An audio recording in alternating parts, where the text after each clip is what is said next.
Triskell PPM-Factory allow you to define as many portfolio management structure as you want.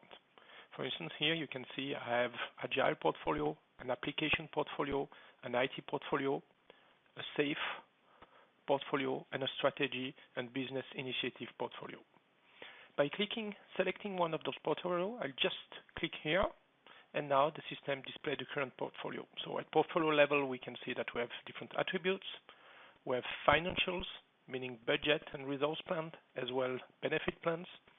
And in my example, my portfolio is built of maintenance, project ID, support, and so on. So let's drill down into the projects. Here is my project list. I can see here all the projects, okay? This view is just an example of what is possible. So we make it very rich in order to show you that we can do very rich display. But in fact, you can select by yourself what you want to see, which are the columns, how it will be grouped, and so on. You can also create your own view and save them as public or private view. So meaning that for any kind of object, you can have different view. Like for instance, here I have another view on project for scoring, and you will see that this view is just displaying scoring information for the project. Let's go back to the standard view. For each view, you can associate what we call a graph, but it can be called also a dashboard, where you can configure by yourself different charts in order to represent the different information you want to see in a graphical way. It's very easy to add a new one. Just add a chart and configure it the way you want, just a few clicks. You also have access to a master plan that shows you how those projects are planned in the timeline, and you also have the status of the ongoing project. But let's go to see deeper one of the project. So I'm selecting one of the project, and now once selected, one click too much, in the right hand side pane, you do have the selected project displayed. So a project is built of attributes.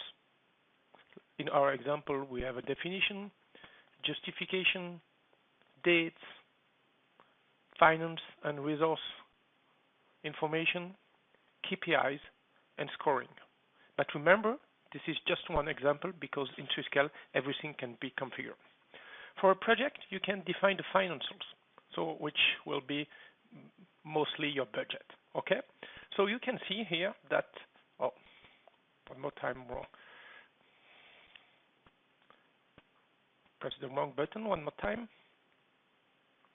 So you can see here that the budget can be split in different levels. In fact, you can define how the budget is breakdown by yourself, okay, up to 10 different categories, and 5 different levels, okay. So here, for instance, we split our budget by region and by cost type. And for each budget, you can have multiple versions. Like for instance, here I have the allocated budget, the proposed budget, the actuals, and the forecast. What are those versions? Those versions correspond to different point of life of your project. Like for instance, maybe the allocated budget is the budget you have given at the beginning for the project. The proposed budget was maybe the budget you give for this project at the beginning of the year. The actuals, speak of for its name, is the actual stand, and the forecast is maybe how much the project manager has planned. But you can define those versions by yourself, and you can define the rules how those versions are computed by yourself. Like for instance, here I will say that the actuals are coming from the timesheet, and this will be my actuals. This kind of setup, you have to do it only once because the system remember, and the system remember the way you want. So meaning that here, for instance, this is a bottom-up information. So we roll up timesheet information into the budget, but we can also work on the top-down with manual entry. You can save as many budget versions as you want, and you can also, if you want, move budget for 6 months and so on. Okay? The same way, you can define your benefit plans, so meaning what will be the output of your project, and also your resource plan. So the next step, most of the people are expecting for a project to see a Gantt chart. So let's go back. Let's go to our Gantt chart. So as any other function in Triskell, the Gantt chart is full HTML5, so you don't need to install anything on your PC, just a browser. And here you will see this is the Gantt chart with all the standard functionalities, critical paths, baseline, as many baseline as you want.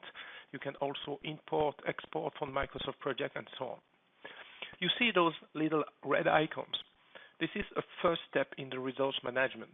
With those little red icons, I understand that I have some resource allocation problem on those tasks. I can look which are the resources which are allocated to this task, and I can also here, clicking here, see, make it bigger, sorry, I can understand quickly which are the resources which are over allocated. If I want, I can use a drag and drop functionality to reassign the resource just by drag and drop. Okay? So this is one way of managing resource. But as a project manager, I also do have a clear view of my resource without going to the Gantt chart. I go to resource, and here you will see that I can see for all my resources which are part of my project, what is the capacity, the actual assignments, and the system automatically display where I do have problem. Okay, red value meaning problems. The granularity, you just come in the setup and if you want to see by month, by week, by day, whatever you want. Okay, and you can also group the results the way you want because you can add and remove fields and group that. Okay, for instance, let me show you that we can resolve a group by resource type. I would say I will group by resource type. Okay, and here you see the result. And if there is some issue with the workload for some resource, you can just select one of those resources, and the system will show you where the resource is involved. So this one is nothing. Let me pick up another one. Okay, where is involved? What is the usage of the resource? Histogram and S-curves to understand where you are going. This is at project level. Let me say now that I'm a resource manager. So as a resource manager, I can manage my resource at my team level. Okay, this is one more time depending on the setup. If you have team, department, sub-level, and so on, you can really modelize that the way you want and roll up the data at any level. But here, let's be simple. I have my team, and for my team, I can first maybe look at who has holidays and so on. Okay, so you have holidays information. I can look at holidays information in a more graphical way. Okay, here you can see who is in holiday and when, and what is the status of the holiday request. And I can just by drag and drop, if I'm allowed, change the status. So, but let's come back on the resource workload. Here, I can see now the global workload for all my resources in my group across all the projects. And the same way, I can very quickly identify bottlenecks and problems by selecting the resource and looking to the different resources and where they are, what they are doing, where they are busy, what are the bottlenecks and the issue very easily. If you want, it's also possible to implement a resource management process where, for instance, the project manager will ask for a resource, the resource manager will get the resource request, will approve it or not, or assign another resource. All those kind of workflow and process can be modelized. So let's go back to the projects.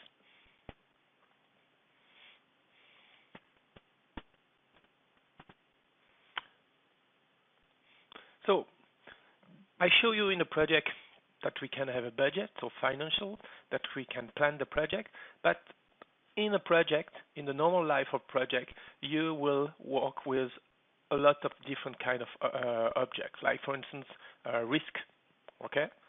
Here are my risk, okay, for one particular project, or maybe deliverables. Here are the deliverables for a particular project, okay? So you can see them, the list of deliverables, the status. One more time, remember that it's one of the setup you can do, but you can change everything by yourself. I can look at the deliverables in a master plan, okay? The same way I can look at initiative for a project, which are the key initiatives, and so on and so on. We do have risk, issues, change request. Let's look to the change request, okay? I can see in details one of the change requests. So here you see the different, it's built a change request with attributes, cost, what will be, how much it will cost to implement it, how much we will get it from them, the result, and so on. So you can manage all those kind of project objects. On any items, on any object, you can attach files and you can start discussion. So, but managing all those objects like deliverable, milestones, issue, and so on, it can be time consuming. And sometimes it's not very easy to have the global overview. So, and sometimes you also doesn't want to have a too crowded Gantt chart. This is why we allow you in Triskell to manage any kind of data in a Scrum mode. For instance, here, let me show you the milestones. Here you see all the milestones for my project. So let's set up the time frame. Okay, you can see all the milestones. Who is responsible for those milestones? What is the current status? If I'm authorized just by drag and drop, I can change the status. And if some of those milestones are not assigned at this time, I can just come here and with a drag and drop, assign the milestone and define in the timeline when they have to be delivered. Okay, so it's a very easy way to have anything under control with a modern and agile way of working. Okay, so when how people will report the time they spend on the different projects. So we do have timesheets. So let's access to the timesheet. So I'm logged as a manager, so I can also approve timesheet for other. And as you can see, I have different level of approbation because you can combine to have project level timesheet approbation, resource manager approbation, or both. Okay. So let's see how it looks like a timesheet. So this is my timesheet for the current week, and I can just here enter very easily enter how much time I spend on each activity. This is an option. If you want, user can also enter the estimated to accomplish. Okay, so the remaining to be done. This is an option you decide. You also have the possibility, if the activity you are working on is not part of the timesheet, you can add it. And here you will see something interesting, is that you are not allowed only to spend time, and you cannot timesheet only for task, but to any object you allow people to do timesheet. Like for instance, here I'm doing timesheet on an issues. Okay, I say I spent so many hours on this issue. So meaning that with Triskell will avoid administrative overhead because you doesn't have to define task to be able to follow up the time you spend on any standard business activity not related to project, because you will be able to first book some workload for the resource working on those activities, but also do the timesheet. So just to finish, I want to come back to the portfolio structure, because here we spoke a lot about projects, okay, portfolio. But for instance, I will show you that we have also an application portfolio. In the application portfolio, I'm managing all the application part which my IT department is in charge of.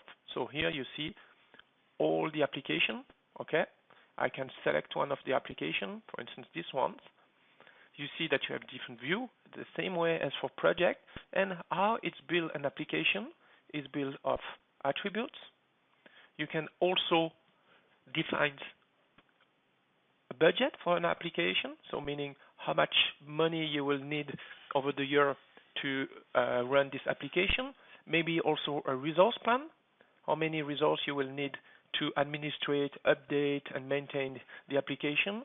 And for an application, we have release, we have request, and we also have link to projects depending or related to this application. So meaning that you can link different portfolio together to have a global overview. And when you're gonna manage resource, you will have the global overview of the resource working on the application or whatever.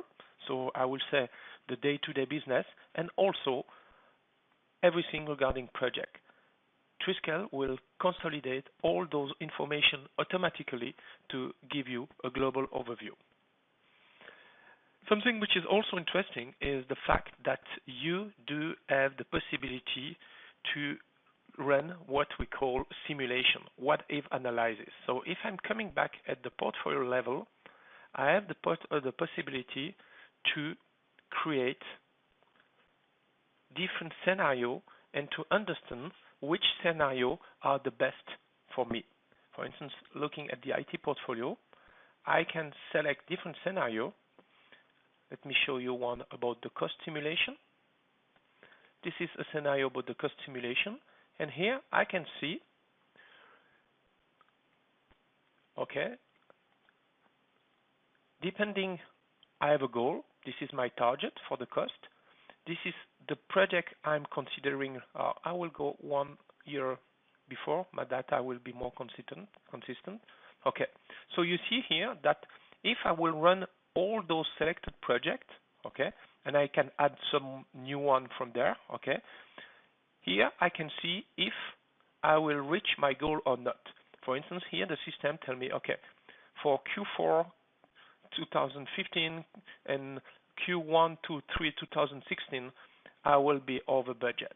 And the system also show me which are the projects I may remove in order to fit my budget. And if you want, you can move the project over the time. You can say, I remove this project, I add a new one. So you can make a complete what-if analysis. And we are coming in 2 weeks with a brand new version, which make the simulation even more easier. Let me show you. I get out of the system, and I will go to the new version.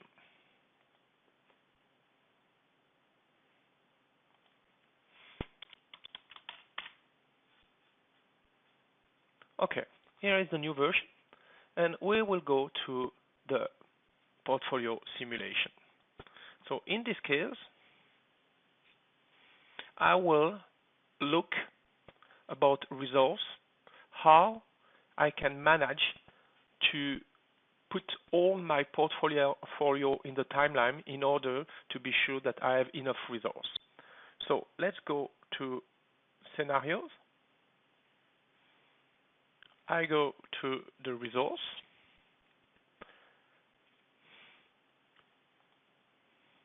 And here you can see I have different simulation because I can define different what-if possibilities.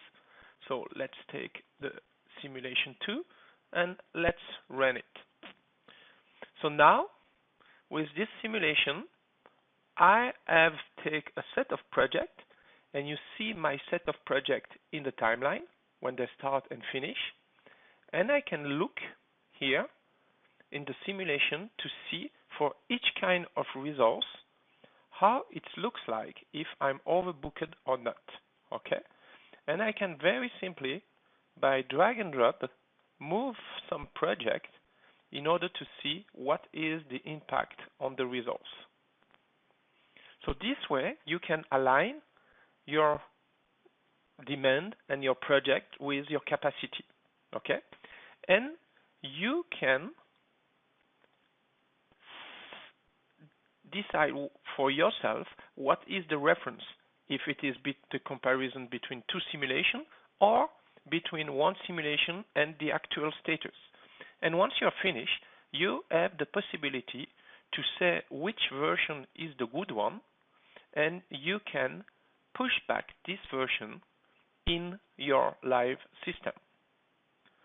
So this was a global overview about Triskell PPM for GeoCell. I will close the demo here.